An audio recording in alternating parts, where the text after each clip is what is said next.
Enchanté, Monsieur Nobody. Enchanté, Monsieur Kiss.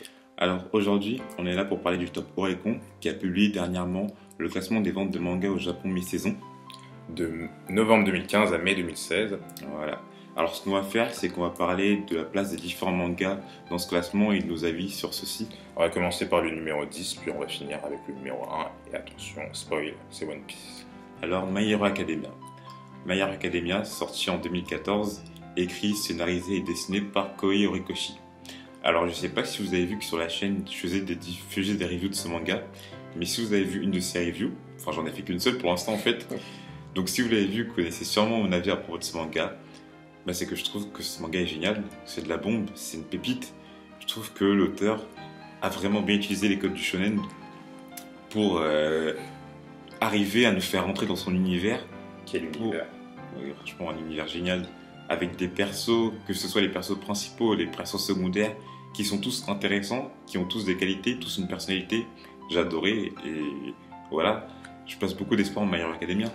Tout comme Monsieur Nobody, je kiffe My Hero Academia. En effet, c'est un manga qui est Neketsu, mais qui sait bien utiliser les codes du shonen Neketsu. On les avait pas vus aussi bien utilisés depuis, je pense, Naruto. Donc du coup, ça fait vraiment plaisir de voir My Hero Academia atteindre le top 10. Et je pense que d'ici 2017, on le verra peut-être dans le top 5. Ouais. Bah, je suis d'accord avec Monsieur Kiss. Personnellement, j'ai beaucoup d'espoir en My Hero Academia.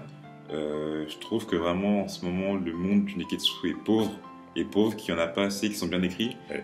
Enfin, personnellement, quand tu compares à il y a 10 ans, quand on avait le Big Three avec Naruto, One Piece, Bleach, c'était une époque de ouf. C'était mieux. Et là, là, pas grand-chose. c'est vide.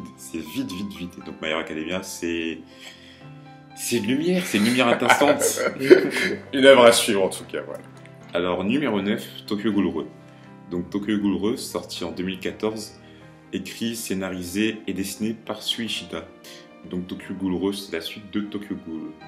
Alors, personnellement, j'ai essayé plusieurs fois de commencer la première partie, Tokyo Ghoul, et j'ai pas pu accrocher. Moi, je veux dire, avec toute honnêteté, j'ai même pas essayé de lire Tokyo Ghoul. Tous ces délires de plus ou moins zombies, je sais que c'est pas exactement ça, mais ça m'a pas trop plu, du coup, c'est pas franchement une œuvre dans laquelle j'ai envie de me lancer, mais peut-être un jour, je m'y plongerai. Parce que c'est vrai que depuis quelques années, on voit souvent dans le top 10 Tokyo Ghoul Ro ou Tokyo Ghoul tout court. À voir quand même. Ah ouais, c'est ça. Enfin, c'est pas que je déteste, c'est juste que j'ai pas accroché, et j'ai pas été emmené par la vague comme les millions de fans qu'il y a. Et... Les millions peut-être. Oui, voilà. Non, mais clairement, en plus, ça m'a saoulé. Toute cette vague en mode, oui, Tokyo Ghoul, le meilleur manga du siècle, par les otaku kawaii. Attends, voilà. J'avais envie de leur dire fuck. Faut se calmer. Laissez-moi lire ce que je veux, mais Tokyo Ghoul, peut-être que je lirai un jour. Mais pour l'instant, j'ai pas été emmené par ce manga. Alors, numéro 8, Erase, écrit par Kei Sanbe, manga sorti en 2012. Alors, pourquoi cette 8e place? Tout d'abord, ça s'explique parce qu'il y a eu un animé qui est sorti en début janvier. Alors, j'ai pas fini l'animé, j'ai regardé les 6 premiers épisodes, et franchement, quel animé de ouf. Franchement, l'animation est parfaite. Franchement, un animé à suivre, je l'ai pas terminé parce que j'avais d'autres choses à faire. Mais franchement, je m'y replongerai bien. Il y a plein de choses intéressantes. En plus, le voyage dans le temps est utilisé de bonne façon dans ce manga. Et aussi, cette place s'explique parce qu'il y a le dernier tome qui est sorti cette année, je crois, au Japon. Du coup, voilà, il y a une vague Erase dans ce début d'année, mais bon, ça s'éteindra d'ici la fin de cette année. Du coup, je pense qu'il partira du top 10 d'ici le deuxième semestre 2016. Bah, vous avez écouté l'avis de Monsieur Kiss. Moi, personnellement, j'ai pas vu l'animé, j'ai pas lu le manga. Quelle erreur. Dramatique. Sûrement. Mais comme tu dis, il y avait d'autres choses à faire. Donc, il est pas dans mes priorités pour l'instant. Si un jour je vois que beaucoup de personnes me le conseillent, je lirai. Mais pour l'instant, non, je l'ai pas vu, donc je n'ai pas d'avis dessus. Désolé. Mais quand même, mettez-vous dans cette œuvre. Vous le regretterez pas. Un très bon animé. Alors, numéro 7, One Punch Man. One Punch Man, qui était à la base un web manga écrit par One à partir de 2009, mais qui a été redessiné par Yusuke Murata, entre autres dessinateur de Aishid 21. Aishid 21, enfin bref. Du coup, qui a été dessiné à partir de 2012 par Murata. Alors, One Punch Man, que dire de One Punch Man? Le phénomène One Punch Man. Je crois que c'est le manga dont on parle le plus depuis 2015, clairement. Et pourquoi tu parles? Bah oui, non, mais tous les spécialistes en parlaient avant sa sortie en France. Enfin, faut pas être peu dupe, hein, tout le monde avait regardé les scans. Enfin, pas tout le monde. Ouais, C'est surtout l'animé qui a vraiment apporté la vague One Punch Man, hein. ben voilà. Enfin, la vague, le tsunami, clairement. Je pense que, comme tous les gens ici, tous les gens qui vont regarder cette vidéo, on a sucé l'animé de One Punch Man, on le suce encore, parce que c'est génial. L'animation, c'est terrible comme animation. L'animation bien, mais les dessins de Murata sont quand même un poil supérieurs à Ouais, l'animation. Franchement, on va pas déconner. Murata. C'est vrai que Murata, il a fait du En même temps, 2 semaines pour dessiner 2 pages, il a de la marge. Ouais. Si vous êtes comme nous et que vous suivez les scans de One Punch Man, je déteste. Je déteste le rythme de parution, irrégulier comme tout. Oh, c'est chiant. Mais bon, à chaque C'est fois. chiant, mais c'est beau. Voilà. C'est beau, c'est. Non, mais c'est du porno pour les yeux, faut dire clairement ce que c'est. C'est génial. Et même le concept, bon, Saitama, je l'adore, c'est un de mes persos préférés. Je kiffe ce personnage, il est tellement décalé. Enfin, un personnage fort pour les chauves, hein. Parce que bon, Oui. Krillin, on va pas se mentir. Et C'est aussi, pas totalement ça. comment il s'appelle le mec dans Bleach là le Ikaku Madarame. Je vois plus qui c'est. Mais si, c'est le mec, le disciple de Kenpachi, celui qui est dans cette vision. Ah oui, enfin bon. Elle était grave chaud. Il était grave chaud. Voilà. Si je l'ai oublié, ça veut dire forcément quelque chose. Enfin bref, One Punch Man, bon, on va pas s'éterniser dessus. Il mérite sa place, il va encore augmenter. Bref, en plus je crois qu'il y a la saison 2 qui sort en 2017. Non, ouais, si, je crois. Enfin bref, manga à suivre. Alors, en 6ème position, Nanatsu no Taizai ou Seven Deadly Sins, la traduction française et anglaise. Alors, ça a été écrit par Nakaba Suzuki et c'est sorti en 2012. Moi, alors, quoi dire sur Seven Deadly Sins? Ben, ça passe dans le classement légitime, sachant qu'il avait été... Deuxième classement de 2015, juste après One Piece. Bon, là on voit qu'il y a quand même une chute assez importante. Bon, je sais que oui, on va se mentir. C'est surtout à cause de l'arrêt de l'animé. Enfin bon. Non, mais c'est encore une preuve que l'animé ça fait tout. Je suis sûr que sur cette liste et tout, tous sont eu un animé à peu près. Bon, à part le numéro 5, qu'on verra après, ça il sera y a un cas eu un particulier. animé, mais bon, cet animé est dégueulasse. Voilà, non, on en parlera après. Mais Seven Six, non, c'est légitime, ça passe dans le classement. Un bon shonen Neketsu. Ouais. Ouais, c'est Neketsu, ouais. Ouais, il mérite sa place. Bon, après, on va pas vous mentir, nous deux, on n'est pas franchement dans la sur-hype autour de Nanatsu qui est en France. Ouais. Quand ça se déclare, je vois beaucoup. Moi, je suis beaucoup sur Twitter.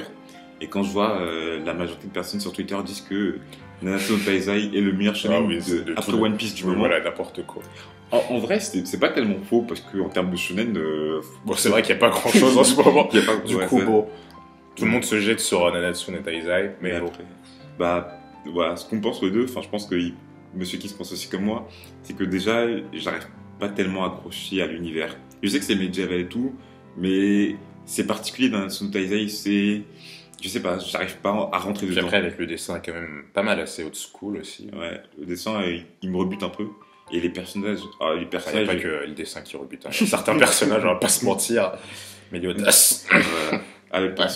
C'est vraiment. Mais je crois vraiment que dans toutes les œuvres confondues, c'est un des persos principaux. Un des persos principaux que je déteste le plus. J'arrive pas du tout à l'apprécier. Et même tous les persos secondaires. Jan, j'arrive pas. King, j'arrive pas. Gozer, à la limite, j'aime bien. Même Escanor, à la limite, j'aime bien. Non, bah, il y a certains, moi j'aime bien Ban et King. Et Gozer aussi. Et Escanor aussi. Bon, après, ces 4-là, ils sont vraiment bien. Après, le reste, bof. Mais ouais. Non, on va pas trop. On crache pas dessus, hein. Ça passe dans le classement légitime. Mais c'est juste que c'est pas notre shonen préféré du moment. Numéro 5, Kingdom. Alors, manga sorti en 2006, écrit et dessiné par Yashuhisa Hara. Alors, bon, inconnu en France. Enfin, globalement inconnu en France. Ça quand même une vague qui commence, une petite vague. Pourquoi déjà? Pourquoi il est inconnu en France? C'est parce que pour les éditeurs français, de leur point de vue, le manga compte déjà trop de tomes. Et à peu près, oui, plus de 40. Hein, plus de 40. Je crois que c'est le dernier sorti, c'est 42e. Voilà, c'est énorme. Et que le thème n'aura pas de succès en France. Parce que le thème, on va rappeler vite fait, c'est...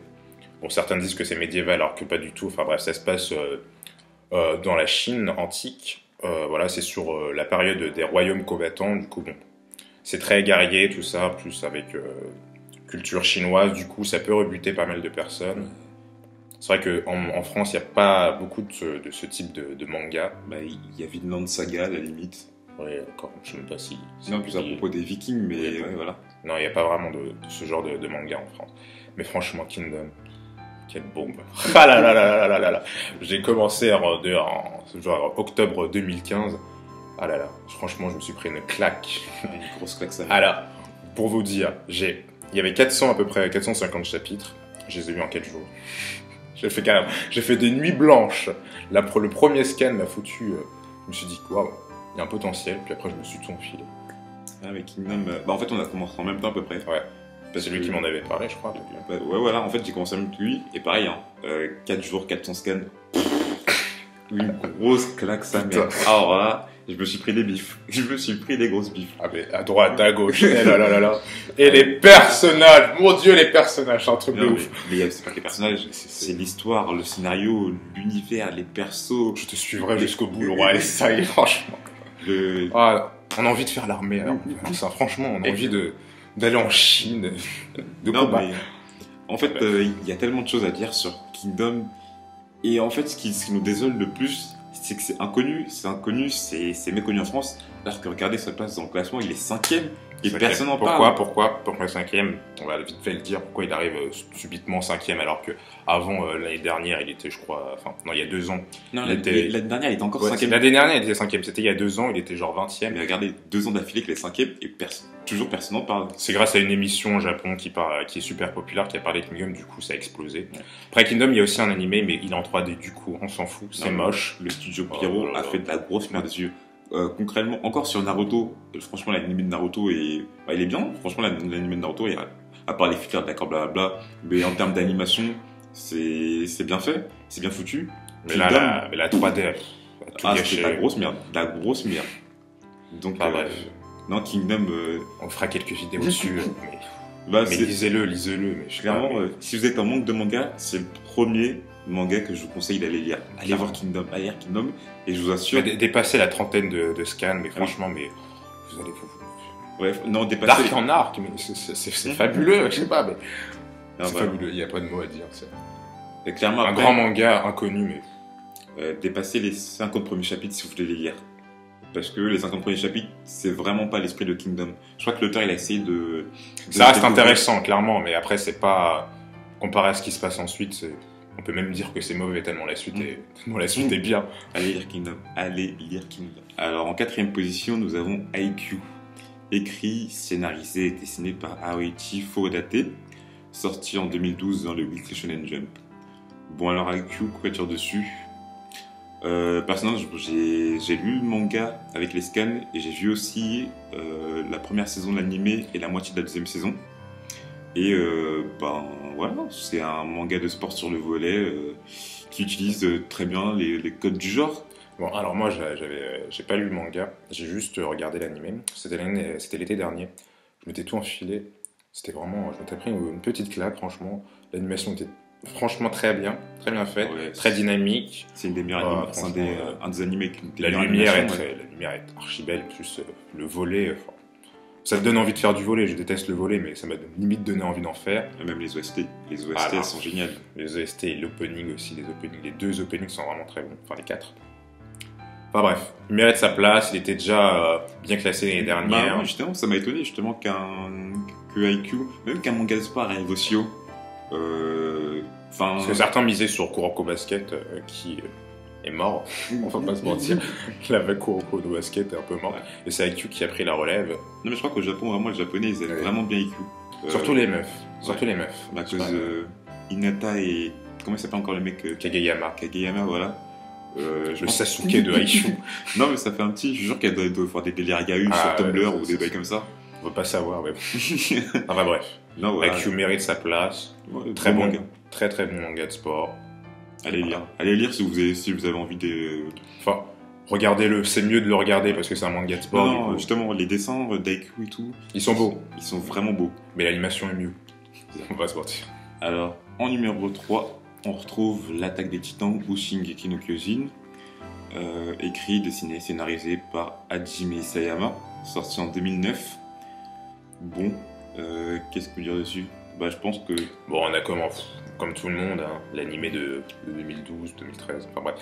Formidable animé à l'époque, la vague de l'attaque des Titans.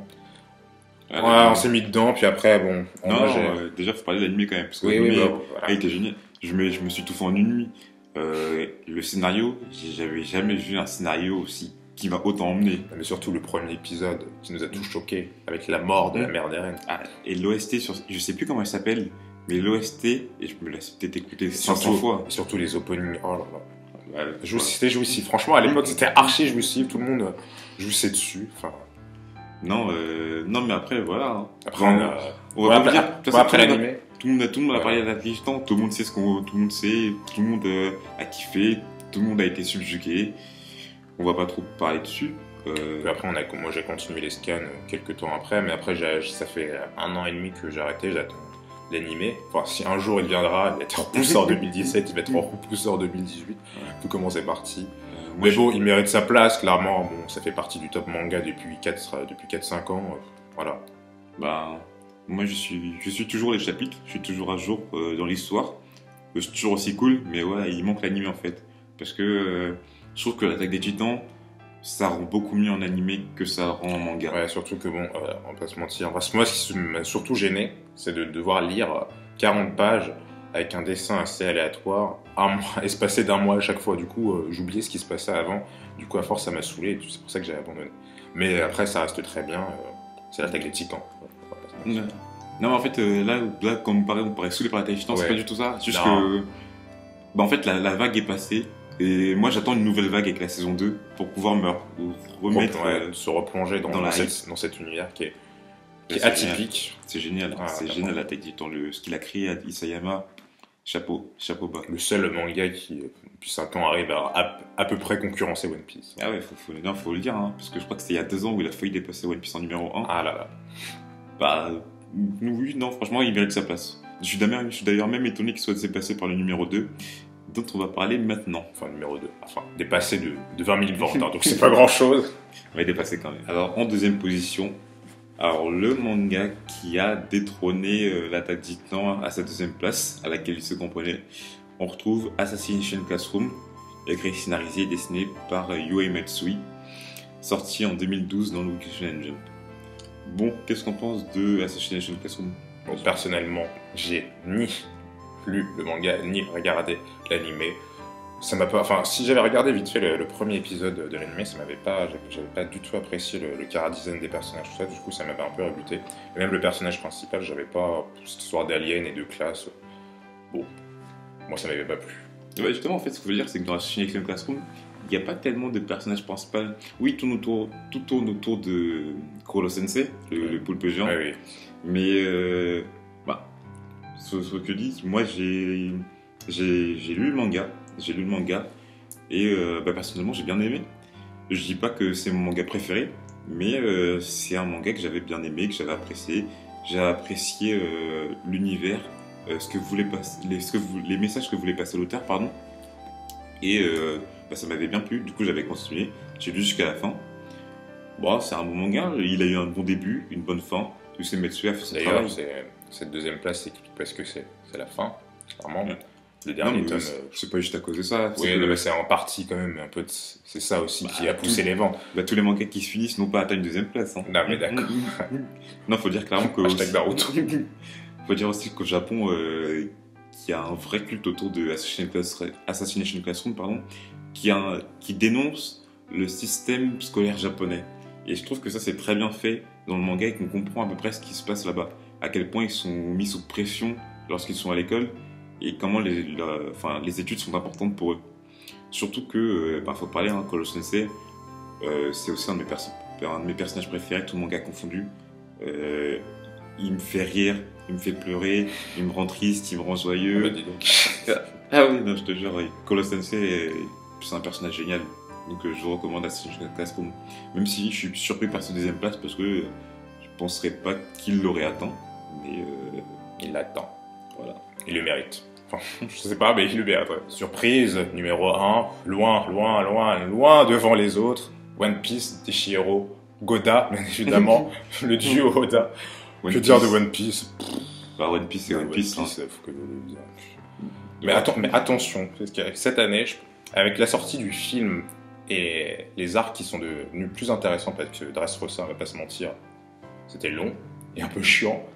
Là, One Piece va remonter sur son trône et va baiser des mers, clairement, on va pas se mentir. Par contre, son trône, il est déjà sur le trône là. Mais... Ah oui, mais il va être encore plus. Non, mais en fait, là, ce qu'on va dire, franchement, l'interrogation, c'est pas pourquoi One Piece en numéro 1, c'est qu'est-ce qui va détrôner One Piece. Ouais, c'est clairement. Qui peut détrôner One Piece? On a cru pendant un temps que c'était l'attaque des Titans, mais non, on le voit. C'est pas l'attaque des Titans. Non, mais ouais, Oda, là, il est assis sur son trône et il veut pas le quitter. Je pense qu'il va pas le quitter même avant la fin du manga. Peut-être un Maïro d'ici 5-6 ans. Ouais, c'est ouf. Oda, continue ton travail et voilà. Moi, je continuerai. Vends-nous du rêve, voilà.